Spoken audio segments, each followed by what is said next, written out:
I'm going to call to order this meeting of the MASD School District Board at 6:30 p.m. on this Monday, November 4th, 2024. First up, any changes or additions to our agenda tonight?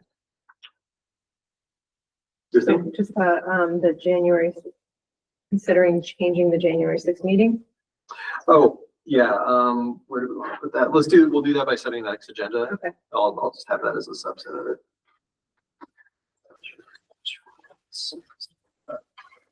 Yep.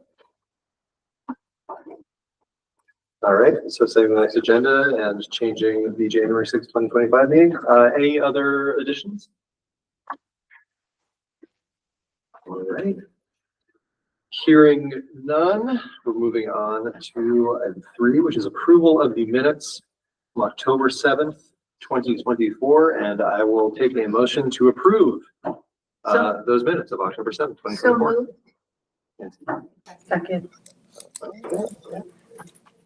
Any discussion?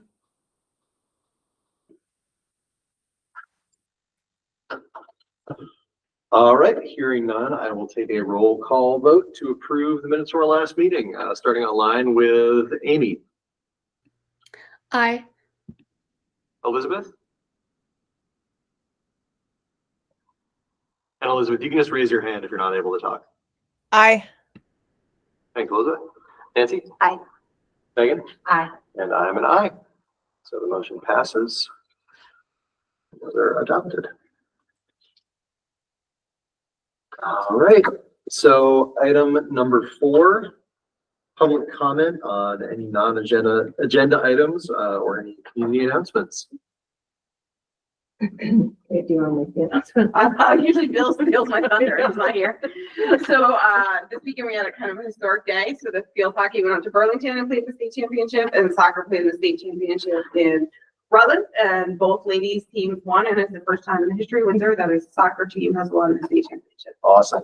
That was awesome. Thanks for that. Christine's line checked it all over the state. Were you at both places? Yeah. I wondered. We were. Couldn't miss it. It was great. It was great. The parades were great, and And the kid energy. the was wild great. part to me about the parades is all the people who come out who like have zero connection to the high school, right? So they live here, Yeah. but they lined it. And I also liked people like coming out of the Georgetown Tavern. When the parade was like 9:30. Solid. They're very excited. I feel like there's a lot of alumni who just like to watch and maybe don't have family in the school now, but Yeah, connected. there's so many people out Yeah. and so many lights flashing on and off. It's amazing. It really is. Yeah, it's one of those My things. brother happened to be in town this weekend. He had never experienced a parade, and then he got 2. And he said the first one was frightening, so I forgot to give him a heads up. Yeah. But he was a pro, but the second one. Both. Oh, that's great. No, it's one of the good things about living in a small town is, everybody turns out for that kind of stuff, That's cool. It's Yeah, very cool. it's very cool. All right. It would have been fun to have them come to West Windsor, but I think they would have terrified everyone because they wouldn't have any idea. But No, that's I realized, like, that I'm not from Windsor, but I realized in the car, like, my kids are Windsor through and through because we're driving through Woodstock. And they're like, no, our town's even better for parades. Like, where did they get picked up in Woodstock? What did they go around? Like, we have an exit and a mile square. I'm like, okay. That's great. Respect. All right, any other announcements or public comment? No, I didn't do my usual statement, but there are very few people online, so I don't imagine there is any. All right, so hearing none, we will move on to the administrative reports. I'll turn it over to Christine. Who would like to go first? What, Kate, you want to? Do you want me to share this with everyone? You want to Or do give it? them a heart? You can share it, then you can go to it. Okay. And then, since Annie's sick, you might have to exit yourself. You might want to go first. The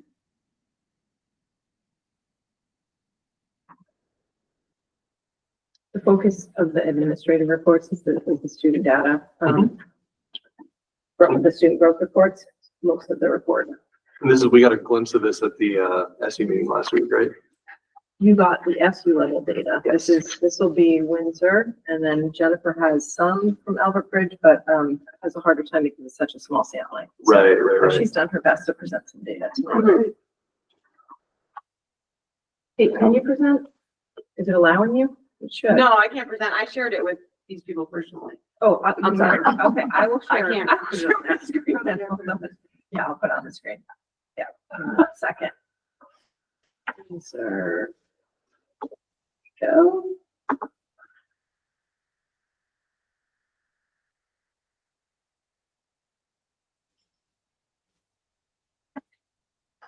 It's awfully slow. Here it comes.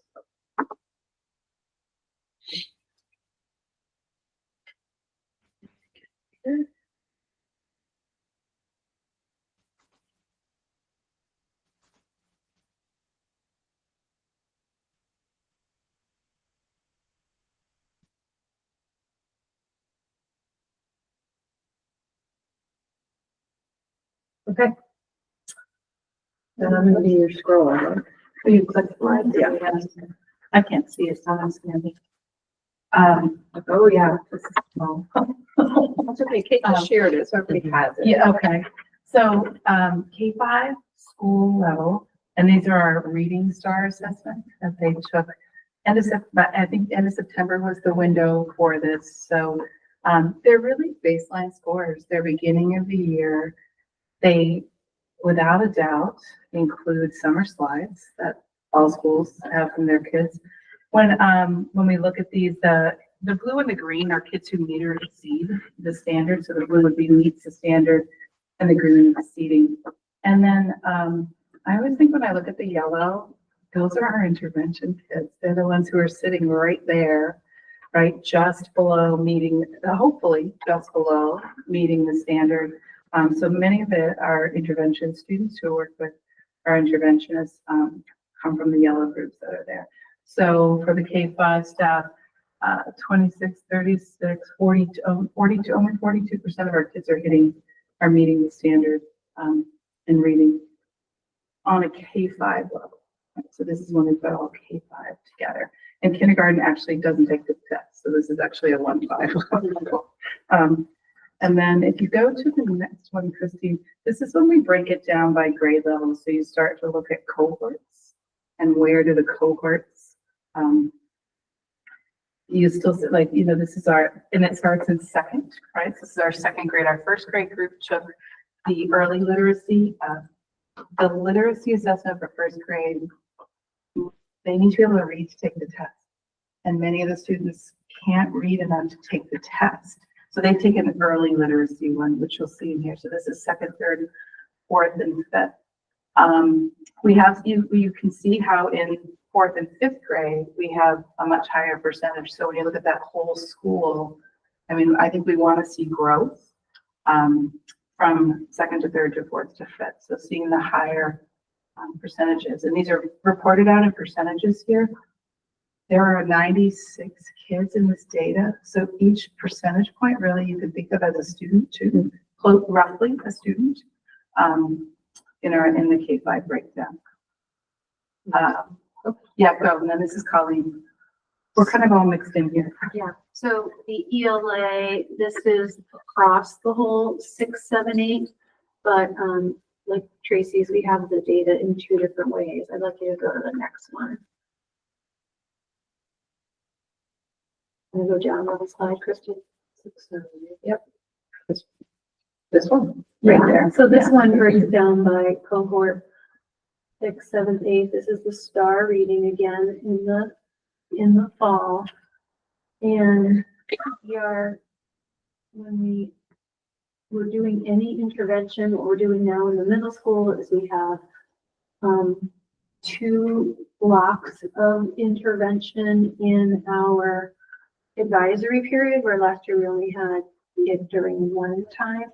What that allows is for our interventionists and paras to have 2 opportunities to see students instead of just one and finagling the schedule for everybody. So they can almost do half the kids that they need in one part and half the other. And then we have 3 periods in the afternoon for everyone for intervention. And we've added, with our middle school for ELA, we have the support of 4 paraprofessionals who are helping in the classrooms with our ELA supports.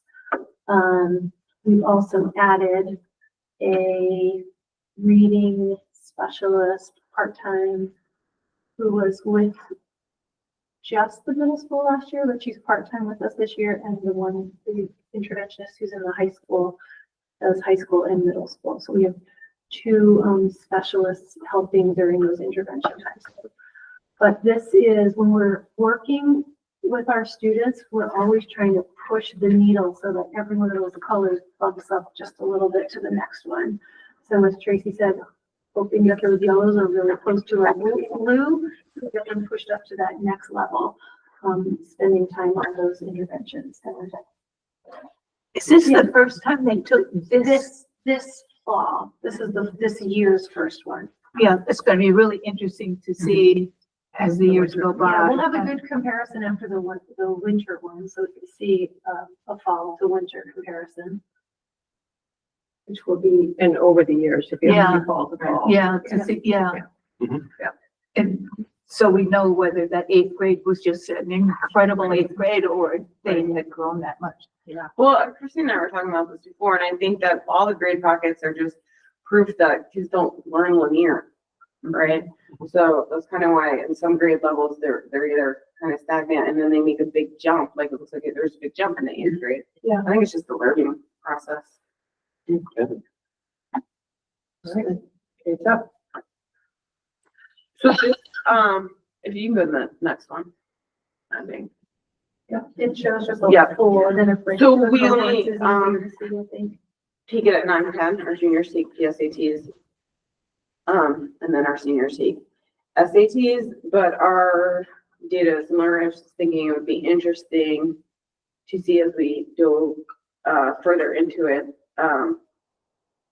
how many students are continuing on in Windsor School and how many are coming in from Windsor schools, and see what that breakdown of the data is. But overall, it looks positive, moving in the right direction.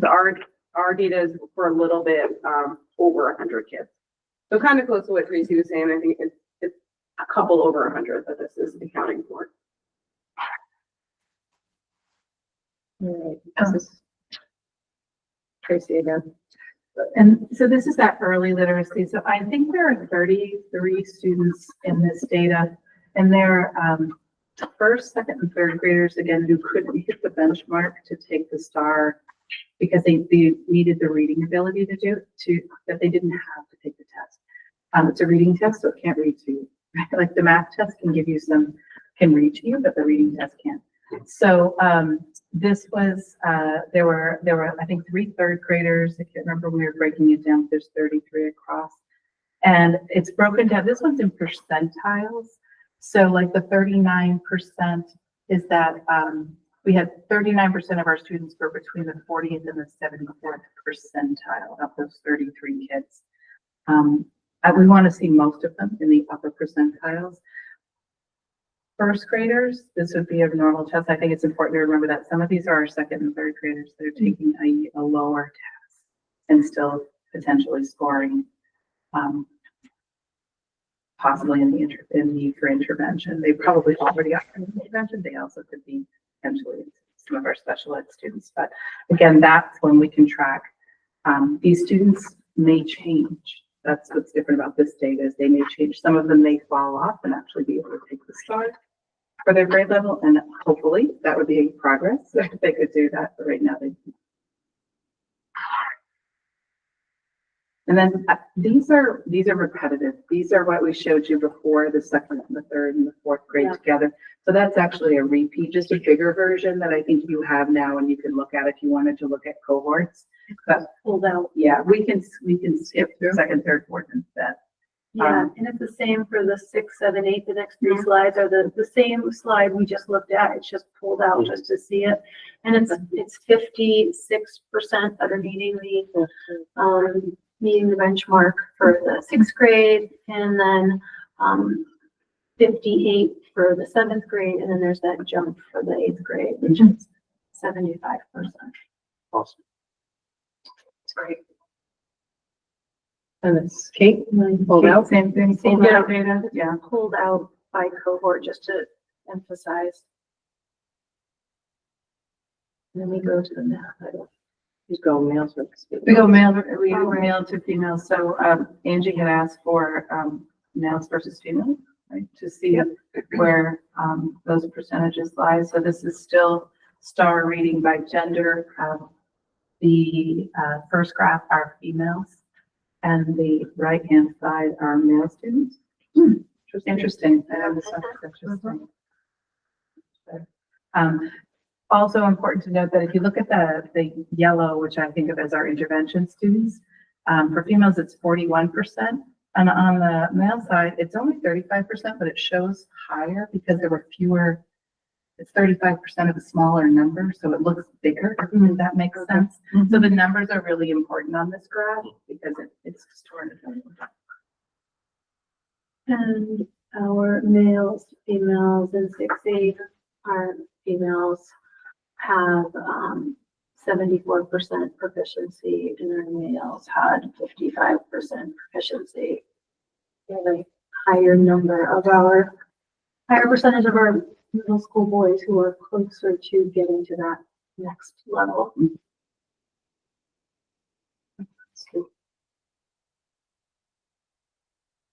High school, females versus males actually shocked me about how nearly identical. Yeah. It was, I didn't anticipate, I don't know what I anticipated, but not that. I do know that. I didn't make- Elementary, it was the girls had the higher reading, and in middle school, No, the males boys, were- the boys, males and had middle higher. school girls, and then high school. It just even evens out. out. Very odd, very odd. That one will be interesting to track, look at that class as they go through. And then the same type of information on our math. This is K5 as a school, and we've got work to do in math. It's why it's our focus. I'll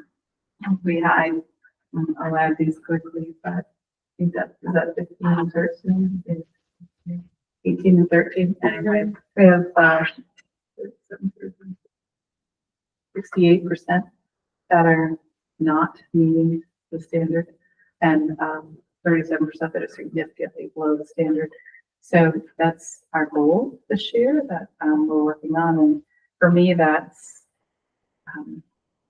making sure we're sticking to programs, right? That we have consistency of instruction and best practices, and that we're allocating enough time to close some of these gaps, that making sure our math lessons are long enough to begin to address some of these deficits. And then again, this is by grade level. It doesn't surprise me in first grade, right? Because coming in, I think this is a place where we can also often see the most growth, right? When they really start to grab a hold of numbers and develop some of that understanding. And you do, it is our second year. Am I correct in saying that? This is our second year of implementing Eureka Squared. The second Second year, yes, We've had Eureka. before Eureka that, Squared, yeah. second year of Eureka Square. And the teachers share that there are differences between Eureka and Eureka Squared, and getting used to those, but yeah, we've got a lot of work to do in that. And when we look at it through 6-8, we've got 29% in our red that we are working toward with our math intervention. We have a focus on the math this year. We have our 6th through 10th grade team of math teachers meeting monthly to work through sequence, scope, how to navigate the Eureka Squared, how to make the lessons really come to life for the kids, because it's very scripted. One of the things we're doing 6 through 10 is a regular review so that it's not like we're doing ratios in September. We never look at ratios again. We're doing spiral reviewing where they're practicing a bell ringer activity every day to keep skills in their forefront. And it's taking a while to get in the rhythm, but we're starting to see results. It's just the seeing it every day that is starting to help make it feel second nature. We also have the opportunity to have a high school teacher doing some intervention and our MTSS coordinator helping with coaching and intervention, also in supporting our math teachers. So those are all good pieces. And again, when I said we have 2 periods during our advisory block for study support, we also have 3 periods a week where 2 of the periods are for math and 1 of them is for ELA. And then this is the groups broken out. Our 7th grade is very different from the other. That kind of stands out a little bit. I'm not sure what that piece was, but it was definitely Does the teachers, 53% at our, do the teachers see all these graphs? oh yeah. Oh, good. Yeah, and when they get the STAR data, they will even get some like specific areas where the students can have more focus. So that's what we are working on. And when we met on Friday during our in-service day, we even had in our middle school, we had all the middle school math teachers meeting. So some of the brand new teachers were getting to meet with the veteran teacher and kind of talking about how to work through the Eureka Squared and help students get to all the pieces and trying to stay in the scope and sequence without going through every single problem so that it didn't become far too dry in the scripted piece. So we're leaning on each other to support the math teachers. We don't have the 9-10 data because the test doesn't match up with our sequence of courses. Mhm. So it'd be useless data test. But in the spring, we're gonna give all 10th graders the PSATs, the spring PSATs, and the 9th graders should all then have enough algebra to be able to take the STAR test. So that's our plan. This is just a grade. Yeah, that's just a breakout. I think. Scroll through The those. same Just larger graphs, if you want to just look at them. larger, yeah.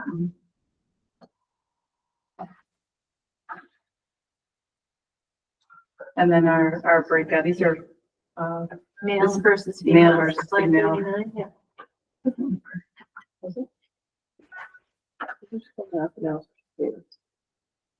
That's just. that's math by grade. Yeah, Yeah, I think that should that's the, have been what's the next one look like? There it is. Oh, no, yeah. Yeah, that's just- females on the left, But it's 6 males through on the 8. right. It looks like They K through skipped 5 the- isn't in there. Skip the elementary one. We can get that too. That's, This is middle school. Middle school math, 6 through 8. Hmm. So we have, our females with the 47% proficiency and our males with 42% proficiency. And What's wild to me about that data is that the males on the bookends are the highest. So like they're showing the most success, but also showing the most failure. That's weird to me.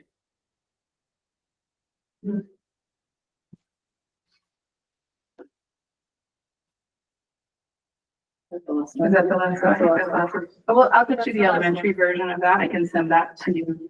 Send it over to you. And I think, Amber Bennett and Bridget Burial were huge today and pulling all this data. They were so helpful. So just thank you to them for helping us pull this report. yes, We'll be able to see it next time with, some comparison. Yes. Fall to winter. Yeah, I'll be interested to see what Yeah. comparables to see, because it sounds like there's a targeted intervention plan for these areas where we need to grow a little bit. So yeah, it'd be good now that we're kind of set on STAR and this kind of reporting to be able to see what that growth over time looks like.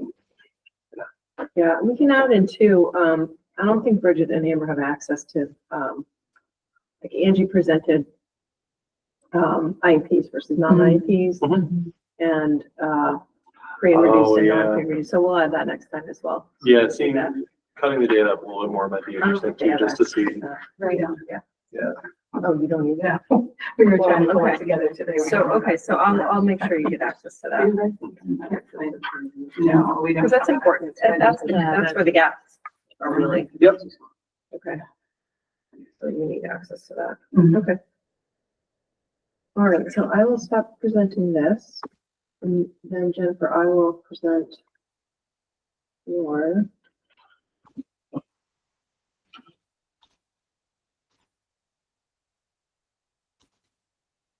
Again, Jennifer's gonna look a lot different.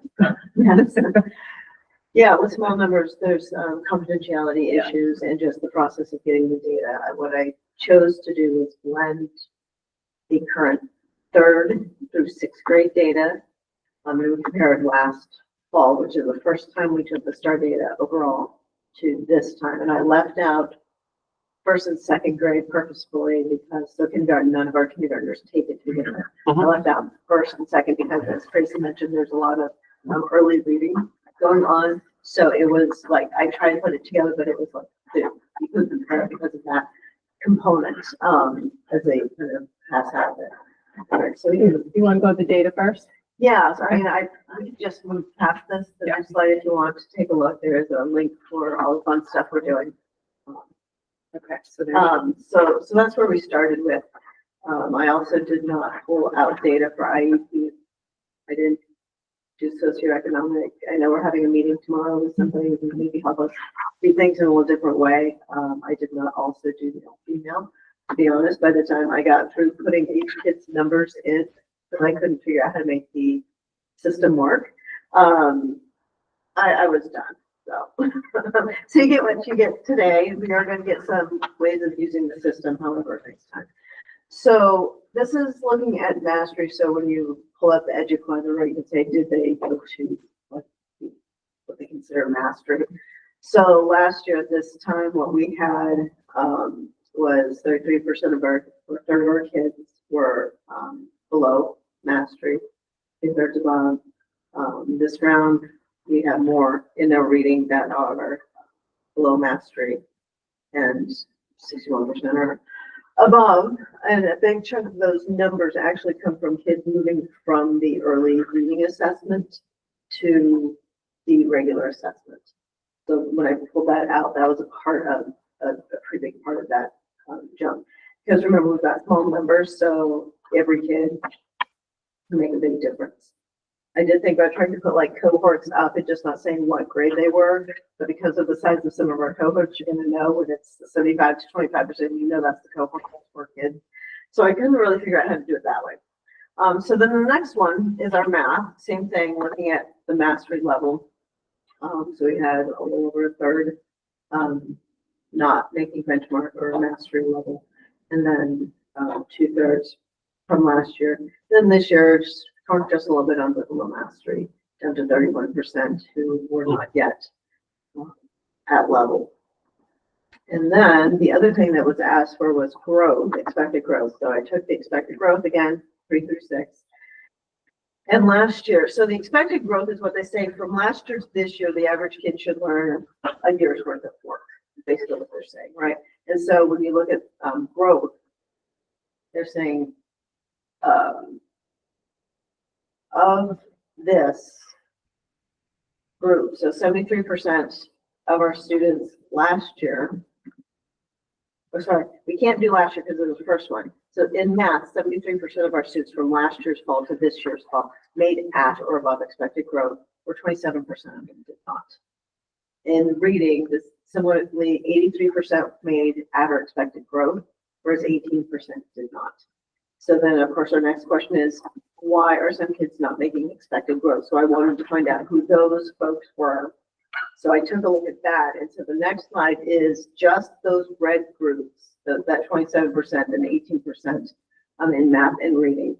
So in reading, for the groups, those students who did not make expected growth in the reading, 66.6% of them, 2/3 of them, are students who are already below grade level in their original data. So if you go to their individual ones, all of them are identified on a plan with a specific learning disability. There was nobody at level for reading. And then 33% of our students who are at the did not make expected growth are high flyers. So they're scored significantly above. They're like in the range of 1 to 4, they're in the 4s. So in the math tells a slightly different story. 30% of our kids who did not make expected growth are already below. Of those, all but one is identified, and that gives us information there.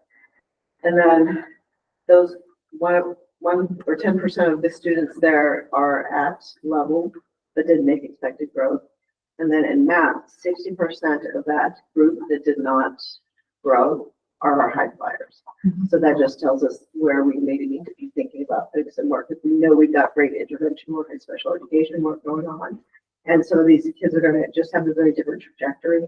And then what are we doing about those high flyers who are going to become the middle schoolers who are bored out of their minds because they're just not challenged. And we know particularly with boys that's a trend that has happened for a very long time. So we're paying attention to those kinds of things. That's what I got. Okay. Any questions on the data reports? Okay. And I'll move to my report. All right. I thought I would share, it was appropriate tonight to share our wildly important goals that we set, because we haven't done that yet. So in the summer at our admin retreat, we worked together to come up with our WIGs for the year, one in academics and one in school culture. And we set the SU goal, and then at each building level, the principals look at their own school data and they set their own school goal, which trickles down to teachers looking at their own classroom data, setting a goal, and eventually students setting their own individual goals. So in academics, we always want 100 of our students to grow reading and math proficiency. So Jennifer was just showing the slide of where students are growing. That's each student is making growth. We want them to make expected growth, obviously, but that doesn't happen for all students every time. But the goal is 100% of our students will grow in reading and math proficiency. In terms of the percentage of across the SU students, we based the percentages this year on actual growth that they made last year. And we did that intentionally. For the past 2 years, we've set pretty high goals. And what we've done is we've taken that yellow cohort and added it into the green and red and expecting that much growth, which is a huge, I didn't bring it both, yeah, sorry about that. Which is a stretch. And we found that it feels to some of our staff like it's an unachievable because we just don't make that much progress in 1 year's time. So we set our goals in a more realistic way this year based on the progress that we made last year. So in math, we want, as a whole system, we want to grow from 33% to 36% proficient. And in reading from 54 to 59, as measured on the STAR assessments. So I know in some of our schools, what they're doing, and we'll adjust our goal accordingly. They've already taken STAR data for the fall and reached their goal. And so they're adjusting up, which is really something to celebrate. I'm super proud of that. So that's our academic goal. Our culture goal, we measure by our the measured result assessment that Angie shared with you in her data report. And we want those culture scores to grow as well by a couple of points. It's not a magic, it's not an exact science because the survey goes out every year. We can't force people to take it. We don't always get, the same number of people taking it, but it's a goal for us. And same with the school. So you heard Tracy talking about the math and how we are addressing intervention and math instruction. We're also addressing that in reading as well, but our focus has been more math. And we decided as an administrative team, one of the things that we were going to do this year to really work on universal instruction is to focus on productive discourse, which I've defined on the slide. It is communication of ideas where there's an interaction between students' own thoughts and ideas and the consideration and examination of the ideas of others to make meaning and grow collective knowledge. So it's really about putting students in the driver's seat, sharing their work, talking about how they are problem solving, doing the math, talking to each other about it. And you really do have to set that up as a classroom teacher. So that's one of our main goals this year. We go into classrooms, we share this with staff, and we actually, as an administrative team, came up with some criteria what that would look like in a classroom if you walked in. We had our instructional coaches work with the team to kind of refine that list, and we have a form that we fill out when we go in, and we all have goals to get into classrooms, myself included, and collect some data around this. Once we hit submit on the form, I can probably open it up. Let's see it. I think I can here. See, so you can just take a look at it.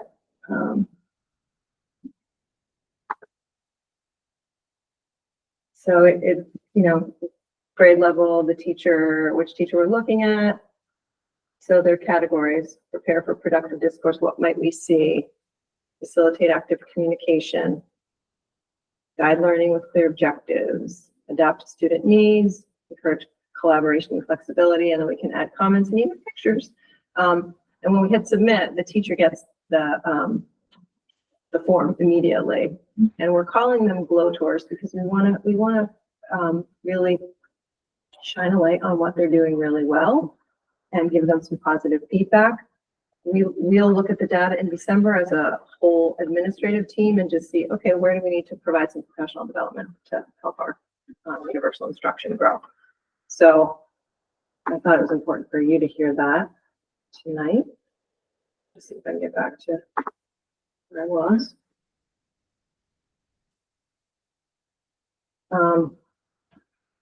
It is, as much as we like to get into classrooms, it still feels like a bit unnerving for teachers when the principal, superintendent, the curriculum director, we all walk in together sometimes, but we're really trying to build that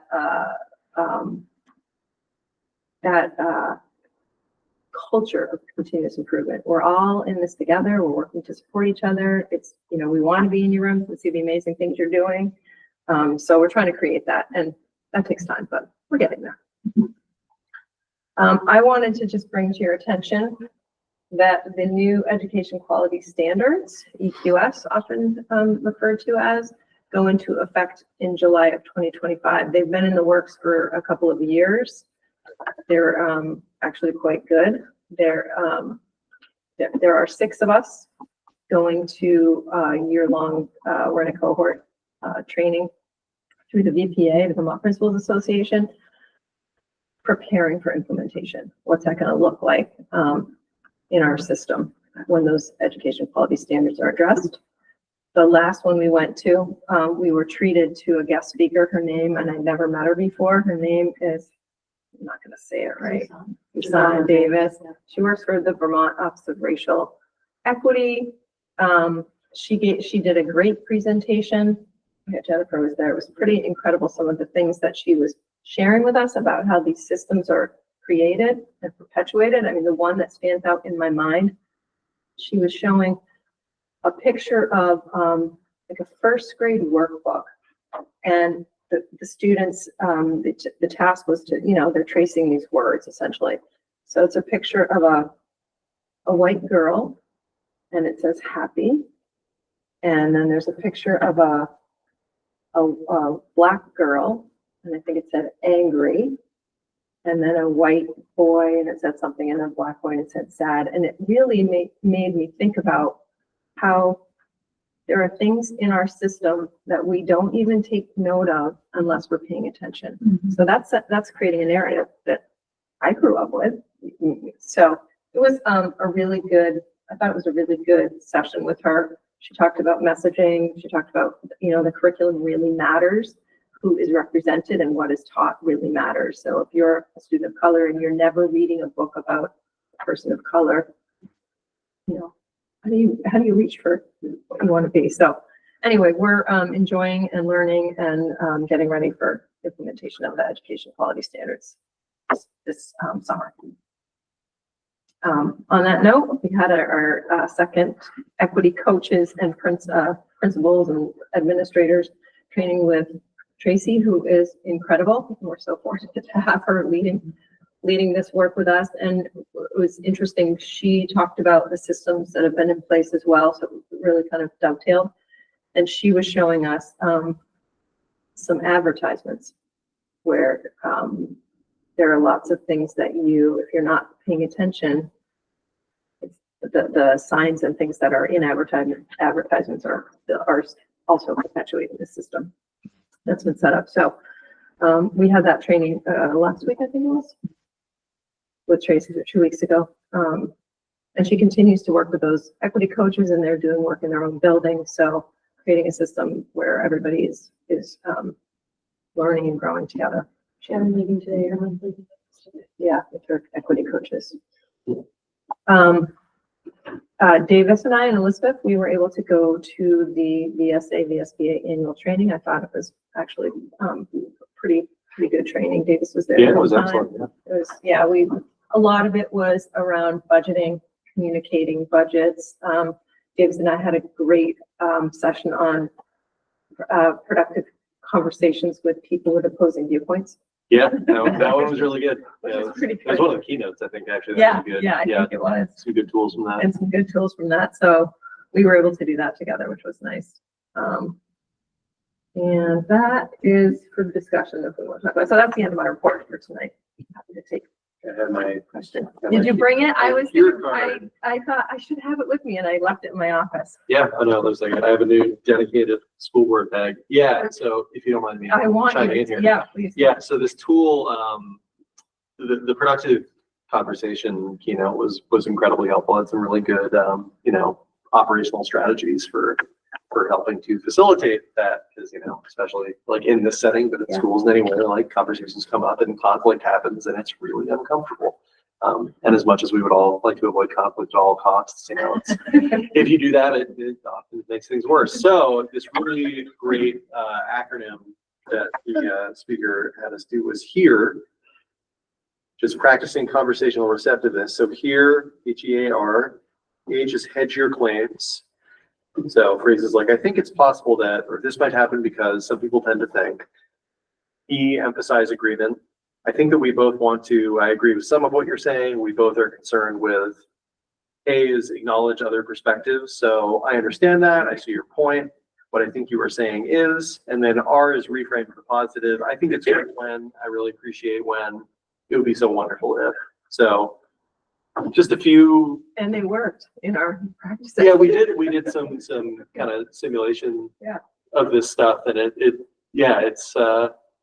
it's simple, but it's effective. So yeah, really helpful. What is the name of the training we had as administrators with the Better BPA? conversation. Better conversation. Similar, yeah. Similar.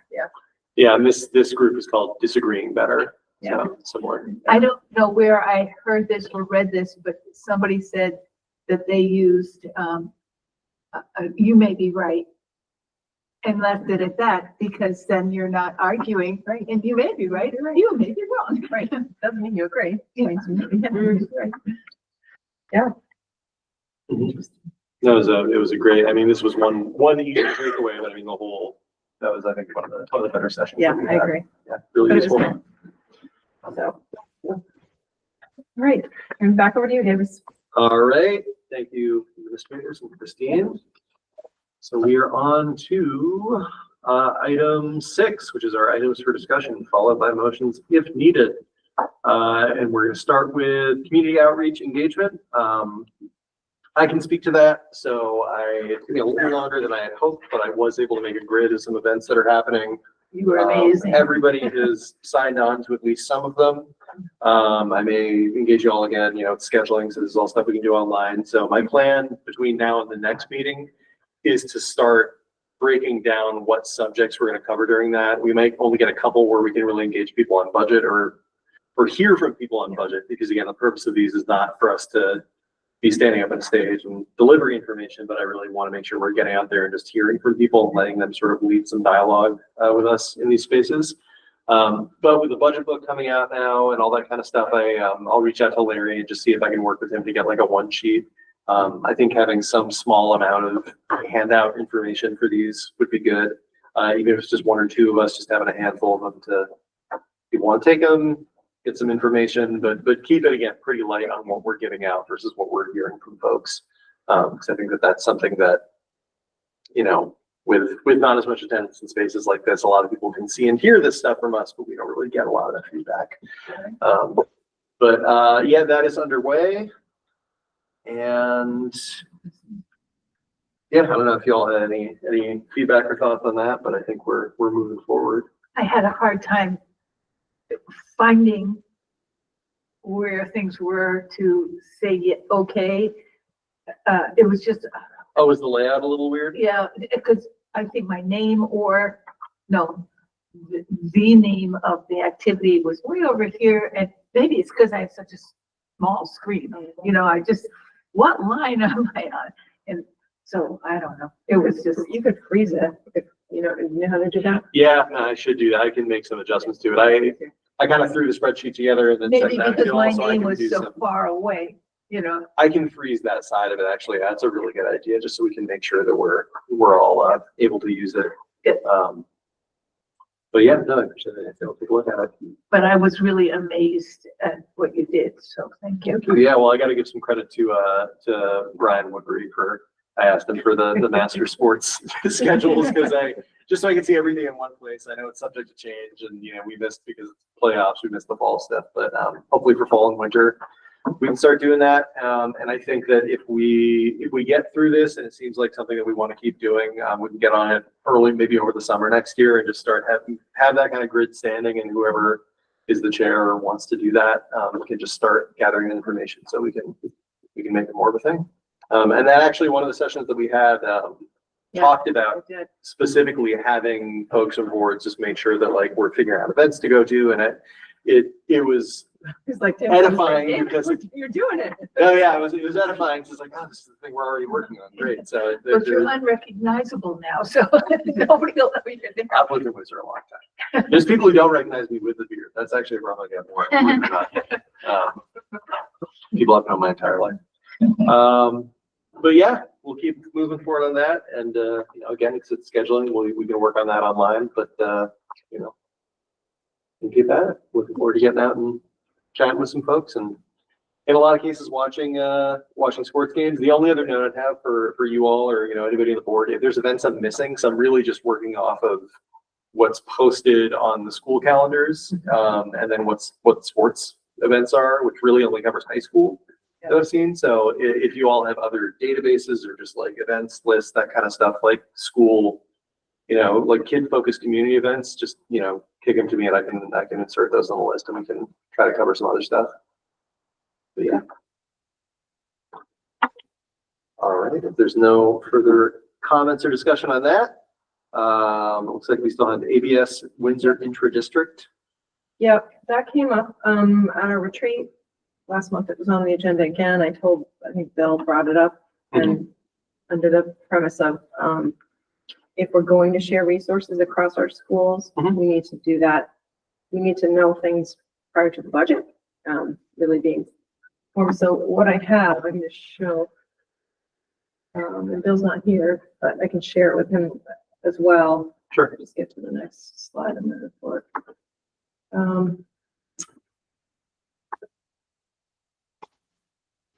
So this is just in a nutshell what we have for class size numbers for next year, and kindergarten is based on Act 166, who we have in our system right now.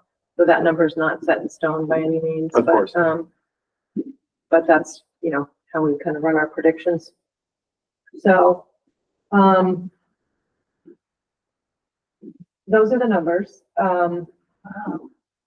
The one Windsor is, a student who is enacting intra-district choice, so it's a Windsor student who's going to ABS, which we have.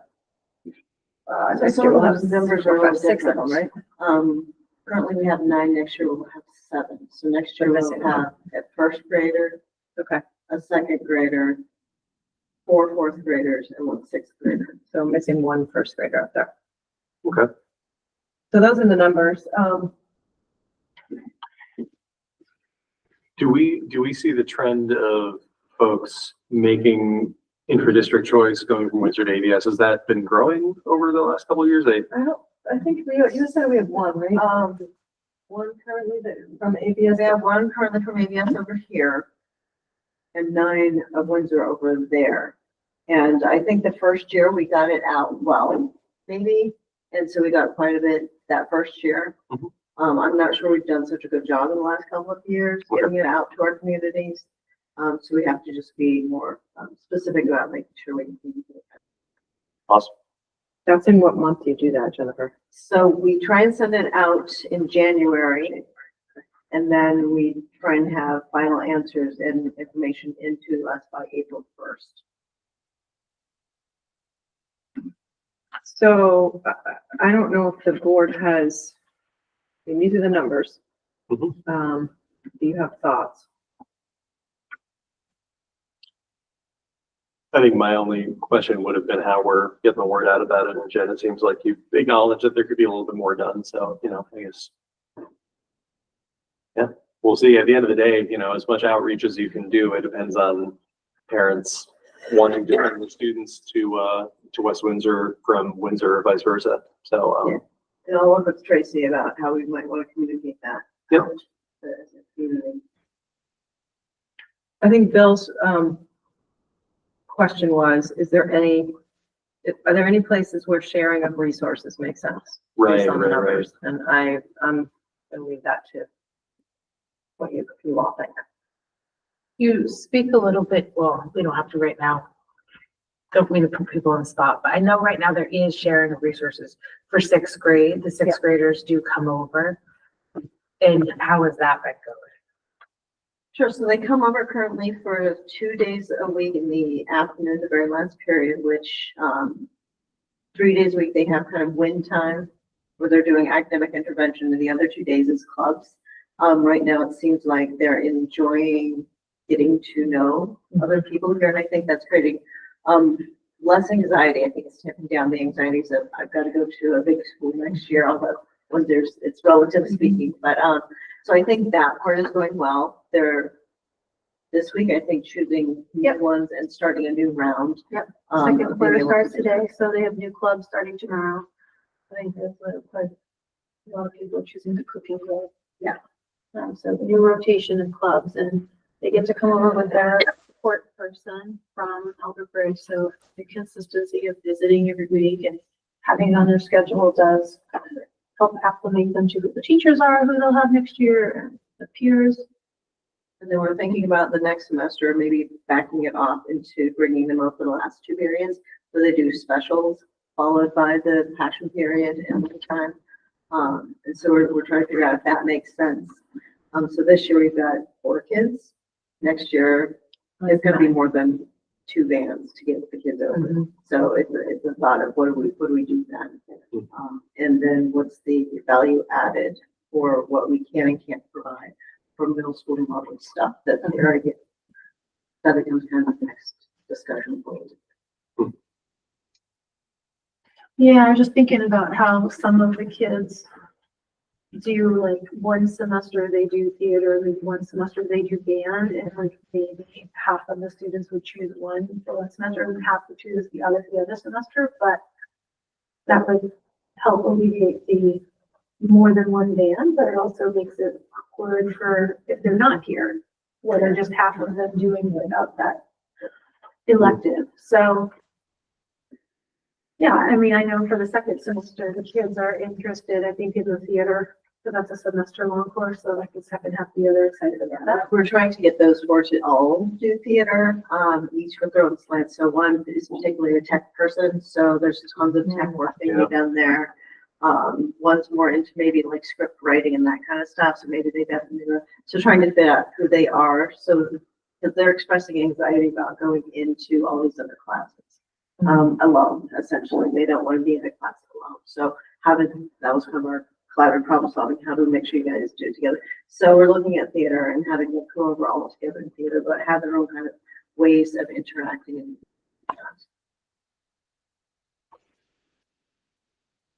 It's nice to have a lot of different team players in a theater.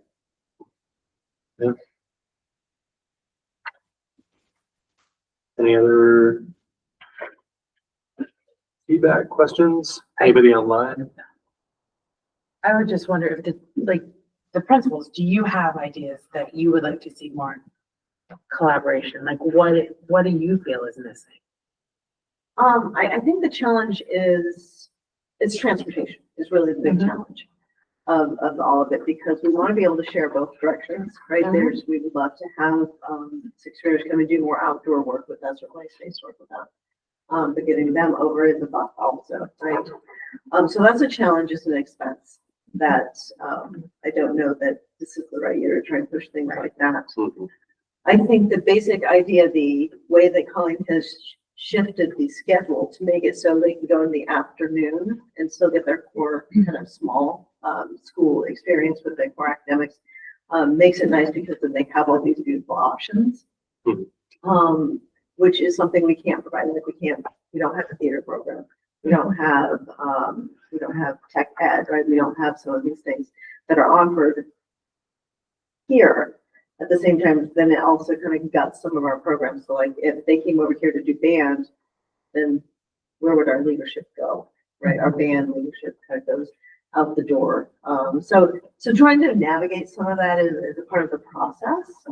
And just trying to find where the values are.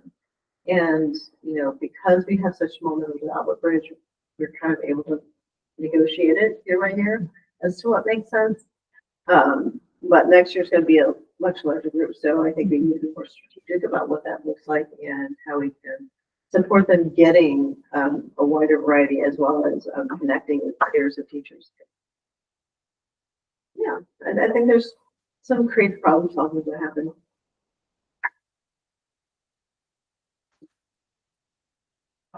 Yeah, things like student leadership team and the Lighthouse. I think some of those like favorite clubs are turning into things that could be more student driven. Like the cooking club last year was pretty successful. We're starting it this quarter, but I think people are talking about like maybe moving toward a Iron Chef Junior kind of team, kind of things that kids want to take on. So the hope over the next year is to have kids kind of, especially at the end of the year, kind of picking clubs that they think that they could help lead, be a part of designing. And I think the more we do that together, that helps all of the kids feel included in the program. So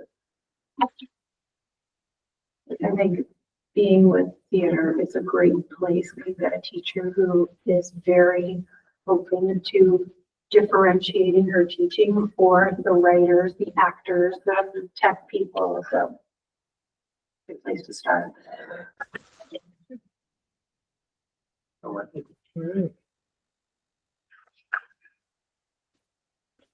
Okay, so there's no other questions or comments to that. Thank you for letting us know where that's at. And we're going to move on to item C. We have a resignation. We do. We have a staff member, you all got the resignation. Yeah. So we're just gonna not talk about who it is, but we have a staff member who needs to resign due to a medical issue. Is very sad that he won't be able to finish the year, but needs to work on his health. So we're looking for an action from the board. I guess an acceptance of his resignation. Yeah. I think my only procedural question here is that can we accept a resignation without identifying the staff member? you want to do this? We still have to vote out of it though. It's stuff about it. It's a great question. It is. Of course, I don't know the actual answer. I think. Is this something we might just want We can table it. to table, and then if we need Find to out. do like a quick, like either wait a month or do a quick special meeting just to do it. I just want to make sure we're doing this right. Yeah. I know there's, I don't want to. Yeah, and I will say that Tracy is mostly impacted elementary. And then you've worked with the other teachers. to Colleen help and the teachers and figure it out. we have the schedules covered in a really great way, and yeah, I think it's across the school. Yeah, I'll find out. Excellent, yeah. Yeah, sorry, I think that we're chatting We earlier. didn't talk about that either. We were chatting. We didn't Cool. talk about that. Yeah, if it doesn't create any problems to delay just a little bit on that. Yeah, it's fine. Cool, all right, so.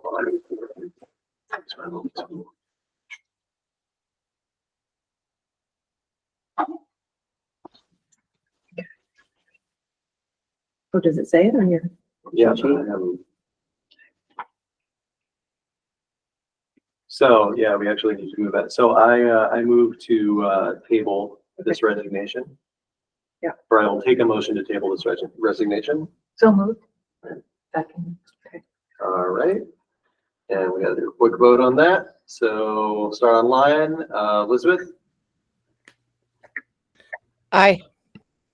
Amy, Aye. Nancy? Aye. Megan? Aye. And I'm an aye as well. So we are tabling that until, Yep, we'll find out. yeah, until Christine gets some more information. Thanks for doing that. Yep.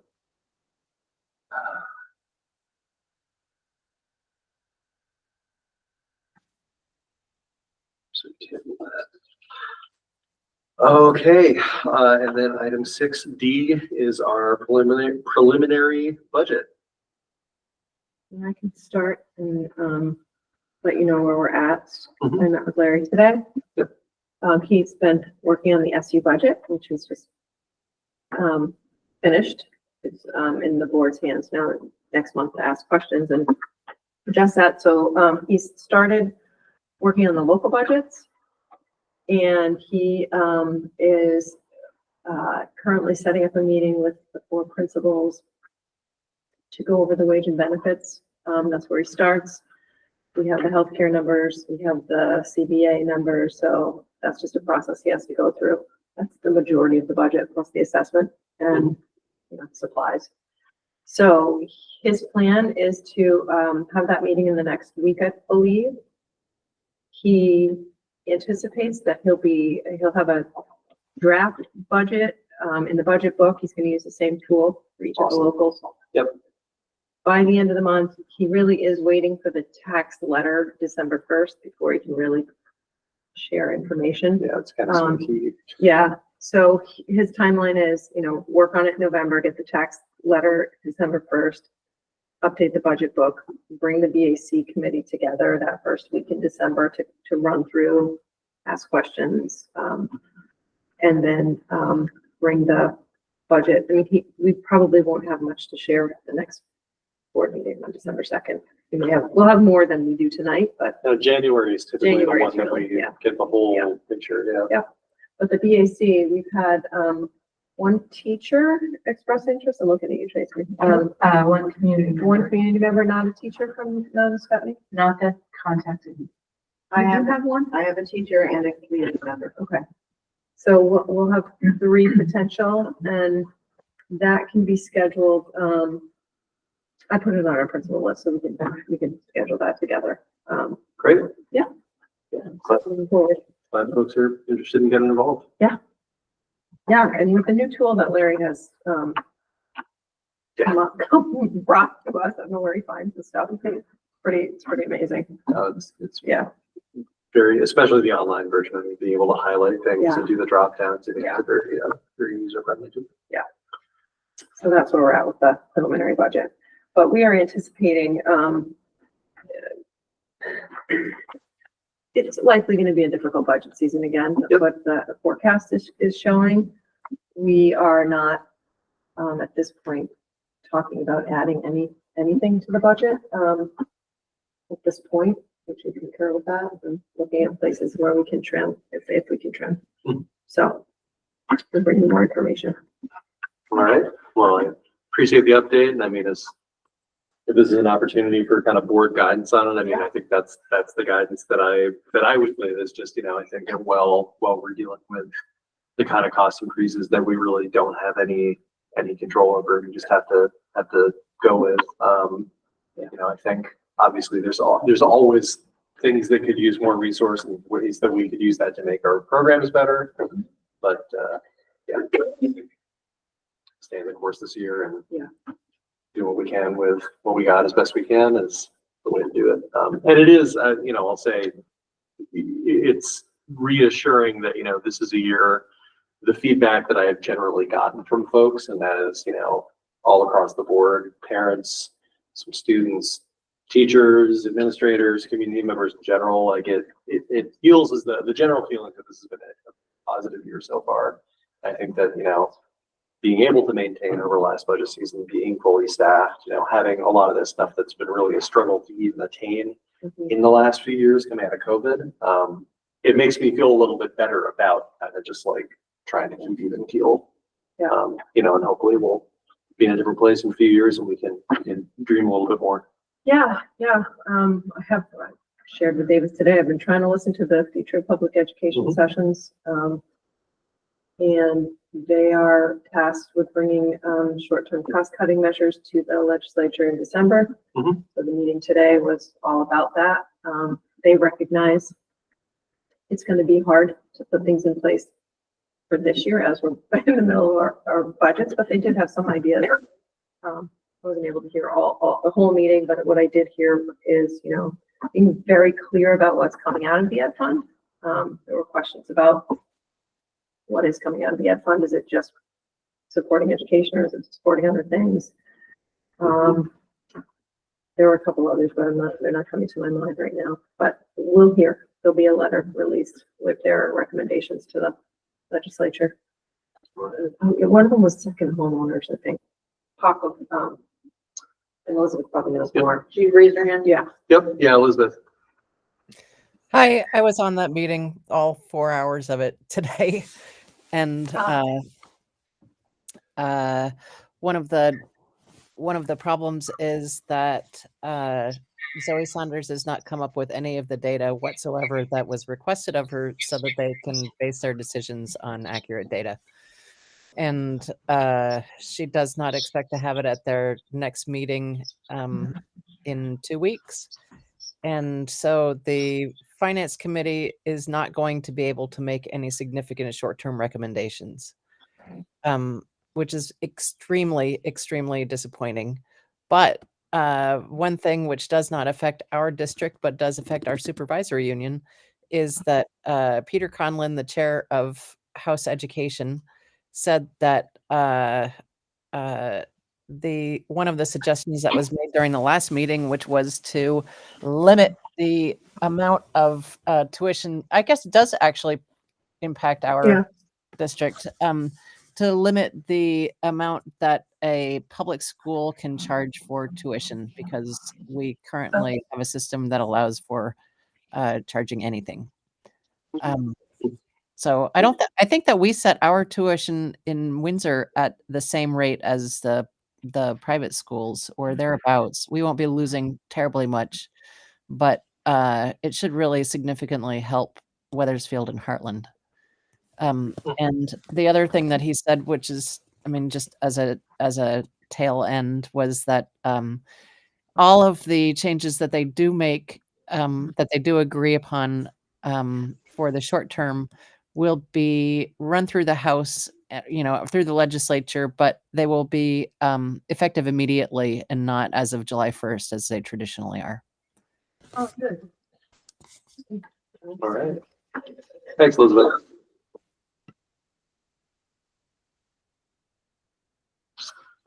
Any other comments or questions on preliminary budget stuff? Well, thanks as always for all the work that you're about to do and have already done. And, you know, I know it's not the kind of landscape that we like to be looking at, but, you know, I look forward to seeing what you come up with, and we'll move forward from there probably in January. Yep. And I think that's a good segue to item number 7, which is setting the next agenda, and also looking another meeting ahead at our January meeting, because I think there's a conflict that we need to move it around a little bit. So for the December agenda, on the work plan, we've got administrative report, which includes budget. Davis, I think you wanted board onboarding in December. Yeah, you know, let's do that in December rather than January. Okay. Yeah. And we'll come back with a resignation. And we have on here, so since Jen for the student presentation, ABS, is that be okay for December?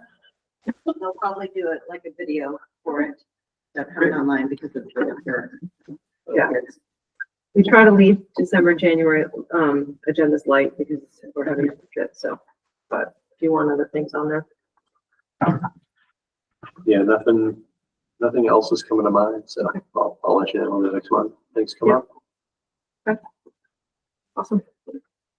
All right, and then briefly, just and again, this is scheduling, so we don't need to figure everything out right now, but just to add a we do have a conflict. I think it's Larry has a conflict. Conflict for the January 6th meeting. Yeah. There's no And- school that day, right? It's January Correct. 6th. There's no school that day. It's an in-service for students. And since it's January and it's budget presentation, You need Larry. we really need Larry to be there. Larry there. How, just in a general sense, how are folks with other days that week? My challenge is that I would just say kick it out 1 week, but then I'll be out of town at the conference and maybe like in the air. Just Heartland has their board meeting on the 7th. Okay. So Larry will be, and I will be busy that night. Is there any, as a starting point, do we want to look at maybe the 8th or the 9th? Is anything popping up for folks? Just pop your head. That might be a problem on a Wednesday or Thursday. I have another meeting on Wednesday. Okay. Let's start with, let's just start looking at the 9th. The 9th, okay. Cool. I have that. You want me to send out a doodle or something? Yeah, actually, if you want to send out a doodle, and maybe we'll look at The 9th.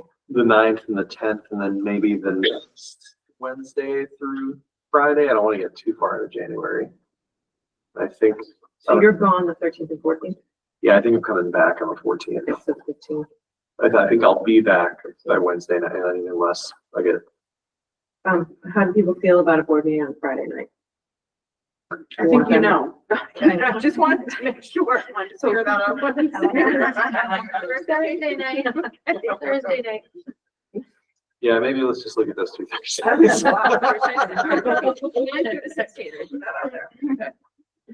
will do that. We go to Fridays if there is If absolutely. we have to. Yeah. That would be. When do we have to vote on I'm sorry, it has to be a month before, right? So there's time. We got time, yeah, before time meeting. We have to approve it. Yeah, we have to approve the budgets, I think, a month before time meeting day. We have to approve the budgets a month before, yeah, Yeah. and they have to go to print. So we need to approve the budget by town meeting day is March. It's the first Tuesday or. Yeah. Fourth? 4th or 11th. I always get confused if it's the 1st or 2nd.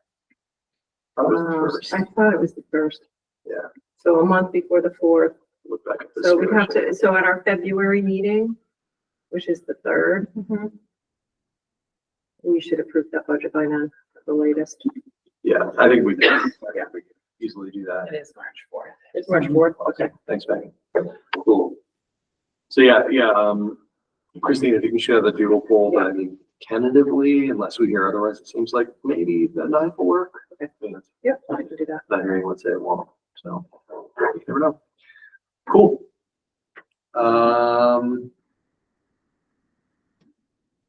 All right, is there any need for an executive session tonight? Nope, okay. In that case, I will take a motion to adjourn. Someone. Second. All right. Any discussion? No? I'll take a voice vote on that. All those in favor of adjourning this meeting, please indicate by saying aye. Aye. Bye. All right, so we are adjourning at 7:44 PM. Thanks so much. Have a good night, everyone. Thank you. Thank you.